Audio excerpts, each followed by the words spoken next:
Yo, what is good, my anime people? What is good, yo? So, with this week's episode of Ferregon, I was a little bit weirded out. Not gonna lie, in the case of how this whole thing kind of gets handled at the end, but I guess it's bound to happen sooner or later, I guess. Overall, though, we get a good episode, but the problem for me was literally once we get to the big fight, it just.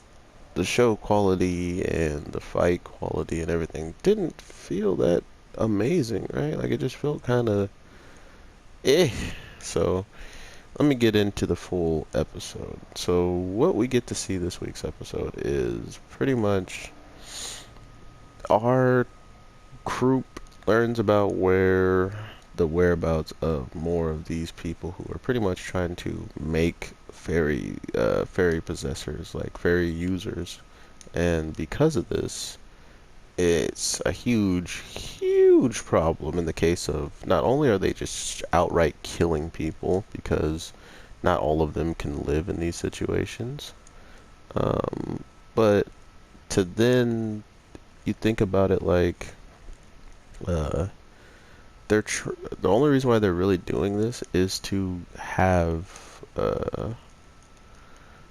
more power, to have more respect, to have more anything over other people, and because of that it leads us to believe that they're not really, you know, that strong or they're not really that great. They're literally being possessed, and after being possessed, they can only call out these rats. Like they literally just have rats for some odd reason. So I don't know why that is, but it's weird to me. It's weird nonetheless, right? Like it just feels almost as if their ability, like whatever they were getting to turn, like to make them fairy like users, they were all using the same like person or the same kind of format every time. So to think, oh, I'm dead? No. It's weird to see them all have the same one, right? Like how and why do they all have the same one is kind of my question in this grand scheme of where they're going with this, because if they have the same one and they're kind of in a situation where they're just, uh, overall mass producing this, like they literally called it mass producing, but I didn't understand it to be the case of, hey, we're mass producing the same exact fairy every single time, which at the end of the day, they're not even that strong a fairy. So, what would have been the main goal for this? Like, what actually leads them to believe that this is the way to go, right? Like, why is this such a prominent thing, and why did they believe that this could work? Including in they needed this enclosed space to even get a bit of a surprise, right? Like, they didn't even really surprise anybody with how they attacked. All they did was look up above them. They're like, okay, there's a lot of people above us, so that's what we gotta worry about.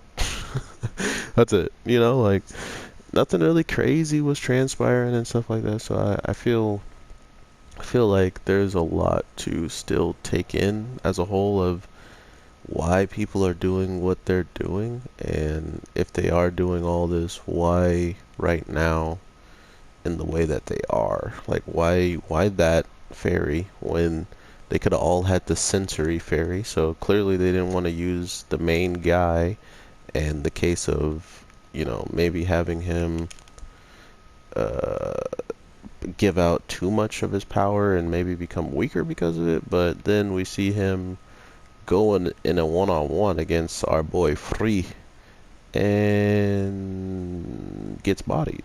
Like that was probably the most lackluster fight I have seen from one of my like talked up characters. Like his ability, his fairy ability, his like overall like battle prowess was all just for naught. Like there's like okay, and he's trash. Like wait, what?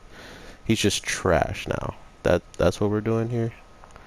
And I think that really hurt me for this week's episode is this the same guy who has been, you know, showing up and doing work is now, getting one-shotted because this guy has a fairy weapon, which I understand he couldn't use his ability to just oh, that didn't work?